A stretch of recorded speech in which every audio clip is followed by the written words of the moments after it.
Hi everyone. This talk will be in English, so I have the honor to present Khyati. Khyati started her career with WordPress 5 years back, and ever since she's been in love with it. She has an experience of 4 years as a plugin tester and is currently working as a happiness engineer with Automatic. And she's a people's person, and people like her company immediately as they see her. And recently, I found out that her name, Khyati, means being famous. So pay attention to it. And she's been mentoring everyone around open-heartedly. And apart from her career, she enjoys the company of her family and travels as much as she can. Khyati will be talking about different tips and tricks which will help your WordPress website SEO. She'll walk you through some tools that you can use for more powerful websites. The talk will also include some nice methods for digital marketing. So everyone, Khyati. Thank you so much.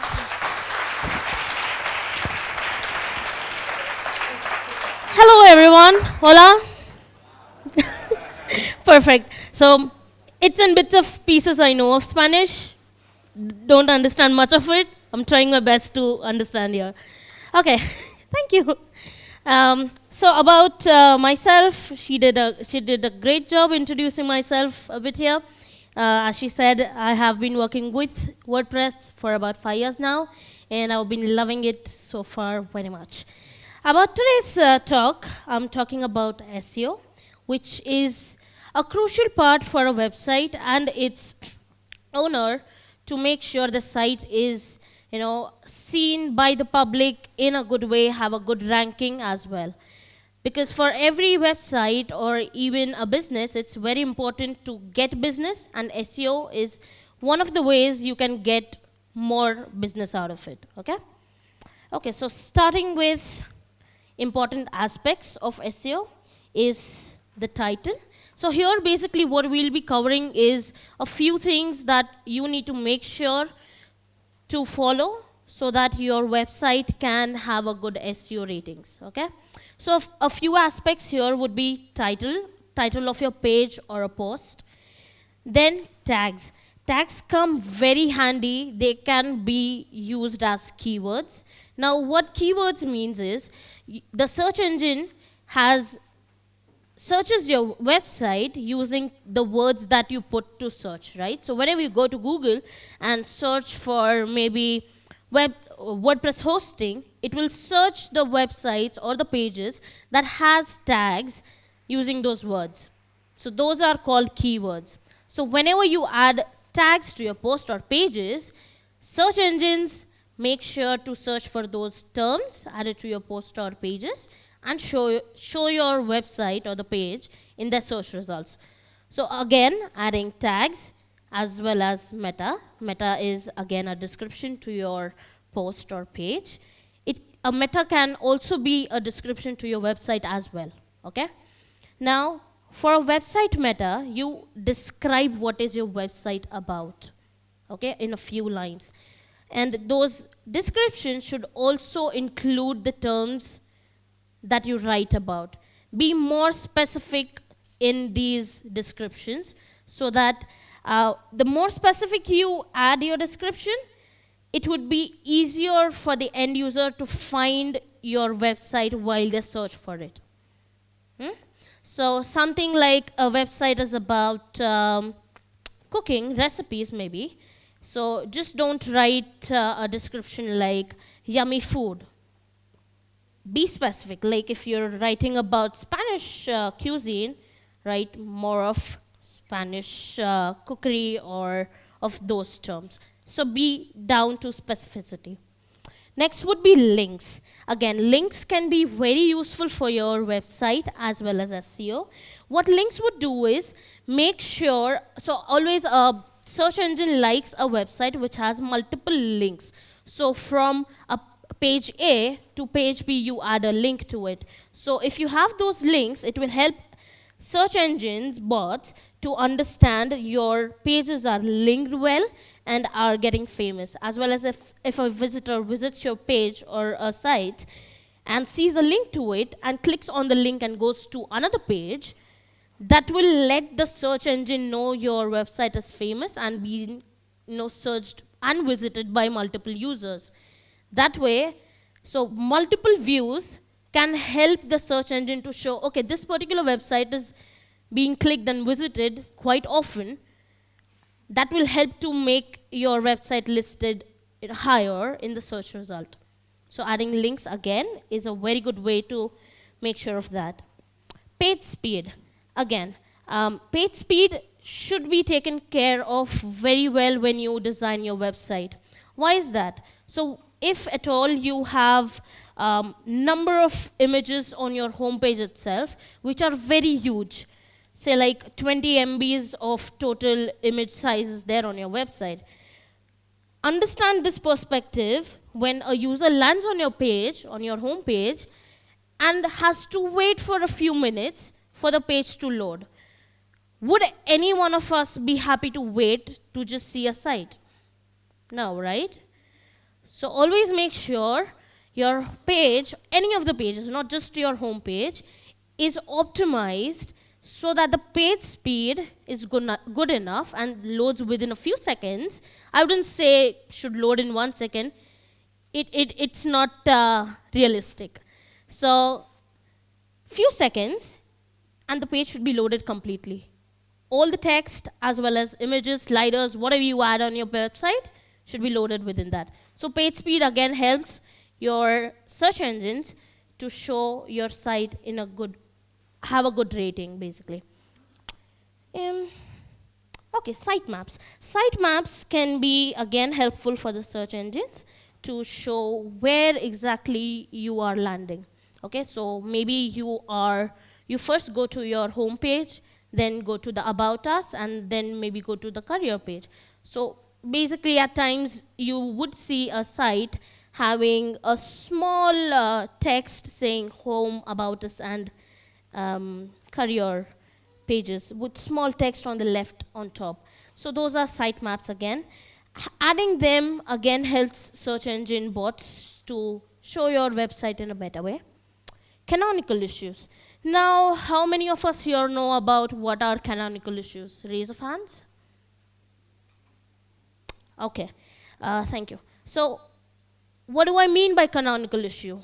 So if at all your website is abc.com, but your website can also be accessed by http://abc.com, right?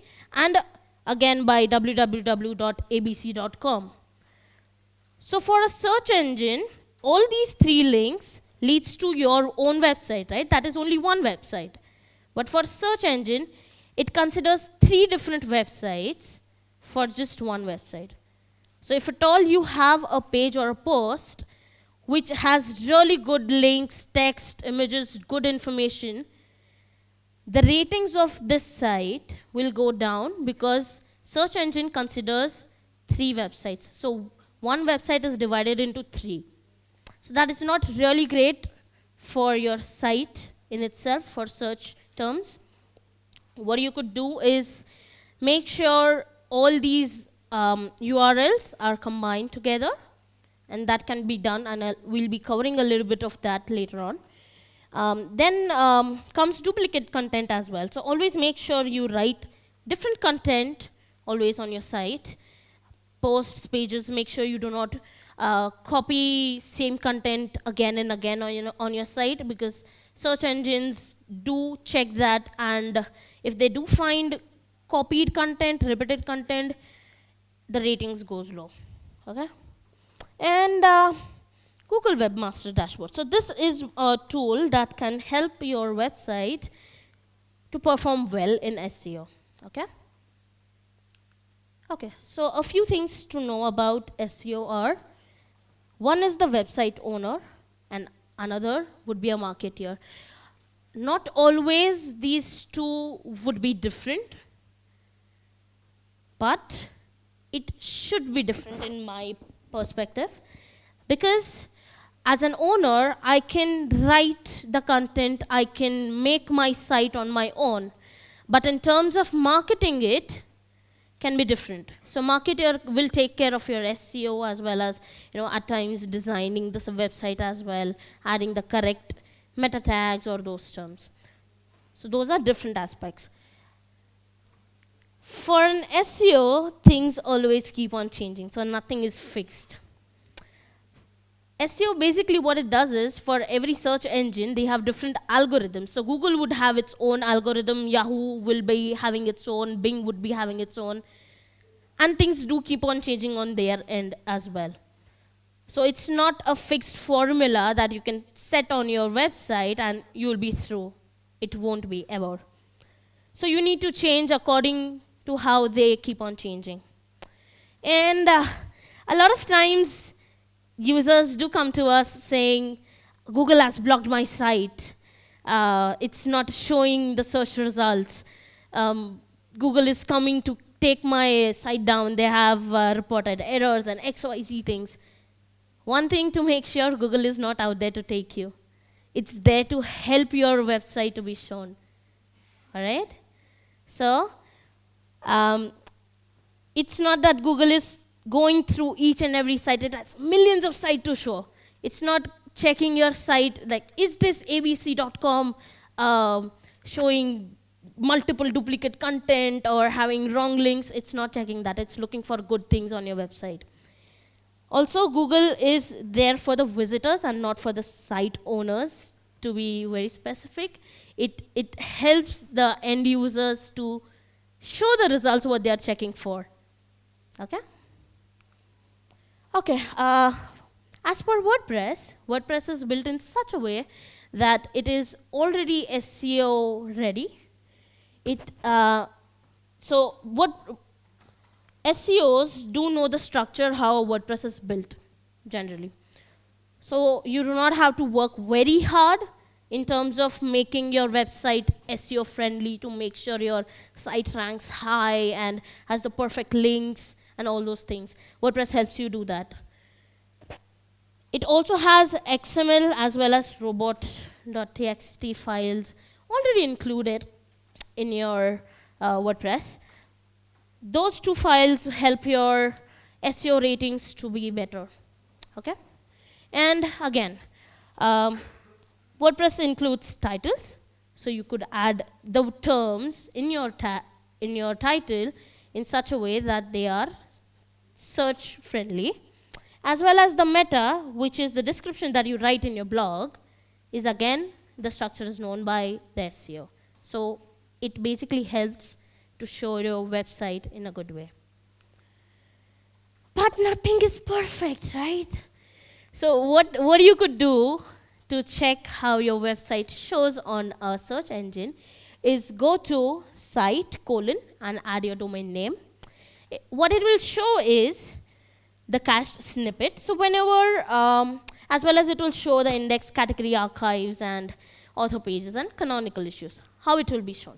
So if you go to site : I've taken example.com, and if you click on the small arrow that you see down there, just next to the example.com, you can see the cached version of your website. Yeah, how many of us have seen this? Okay.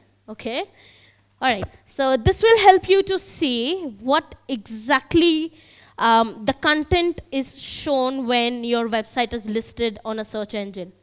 Okay, and this is how, so basically if I go to there and go to the cached version, this is how it will show me the description of my website. That is called the metadata, meta description of your website. This way, you could see that, and you could change that using different SEO tools and make sure it has the terms that you're actually looking for. So if at all my website is about football, I would make sure the metadata, meta description, has the terms football or all the terms that my website is all about. Okay?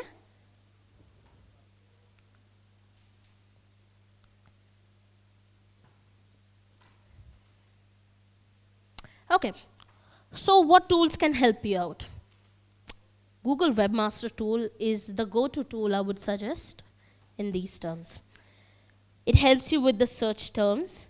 So what I mean by search terms. So if at all your website is about football again, let's say, and you are based in Spain, of course, and you would want your public or the visitors coming from your own region, right?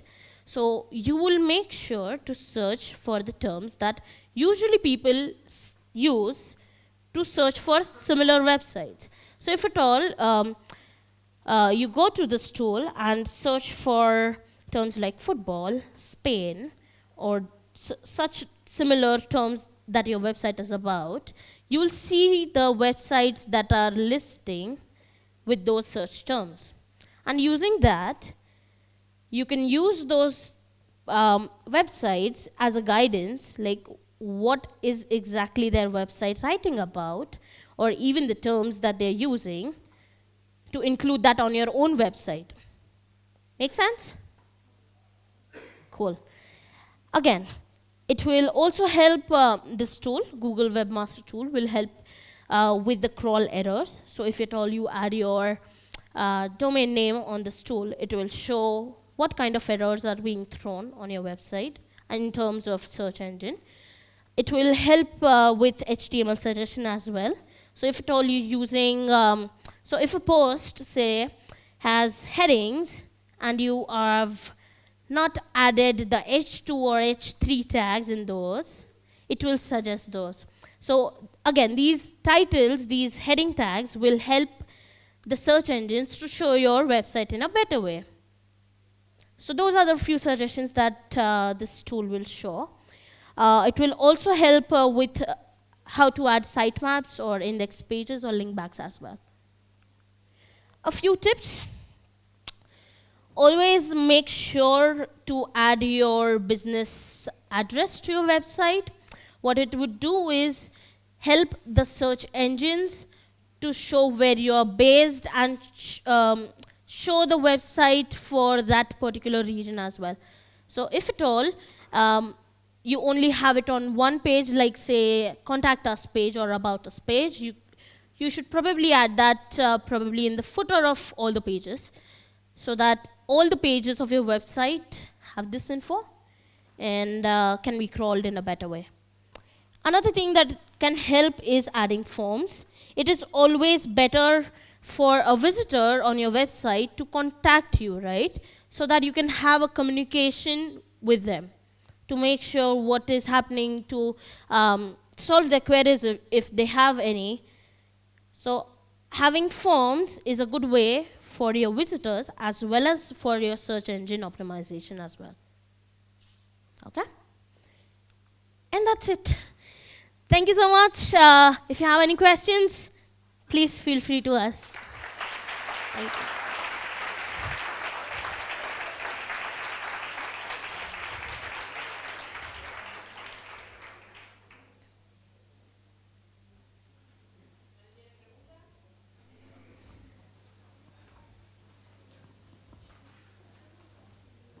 Hey, thank you for your talk. I have a question about, you know, there is a tool in Google Tools, I can't remember the name, but you can set your website to be targeted to a given country, right?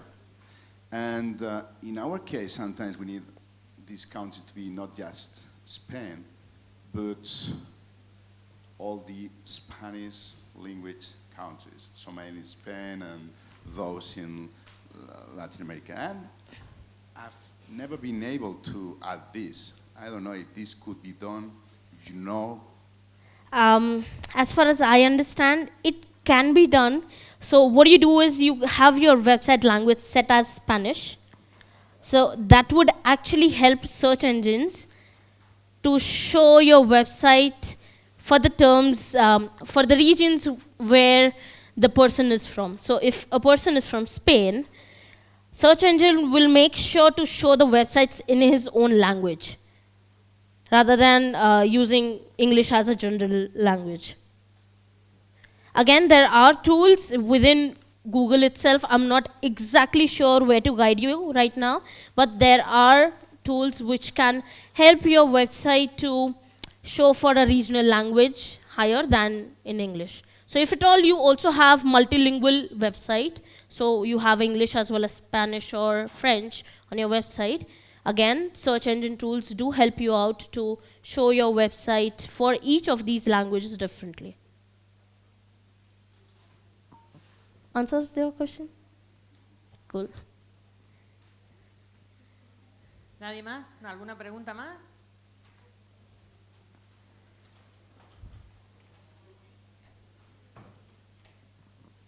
Hi.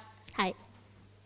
I would like to ask you, what do you mean, or what kind of forms do you mean we should add on the website in regards to user experience or usability or I would suggest a contact form here. a contact form? Yeah, because that way, Yeah. oops. Okay, so that way, the visitor of your website can contact you back. So if at all it's a rating form, it will just let them to rate your website or that particular page, but not contact you, basically, right? So if you have a contact form here, it will let you let your visitor contact you, as well as the search engine prefers having a contact form rather than ratings or one-way form, basically. So you mean that also to get their email address and this kind of Yeah, thing so in terms of you can have contact forms in different ways. Like there are even plugins which let you add huge contact forms as well as just a few fields like your name, your message or whatever. That's it. You could even have that much and that could help. okay. ¿Alguien más? No more questions. Cool. Thank you so much for listening.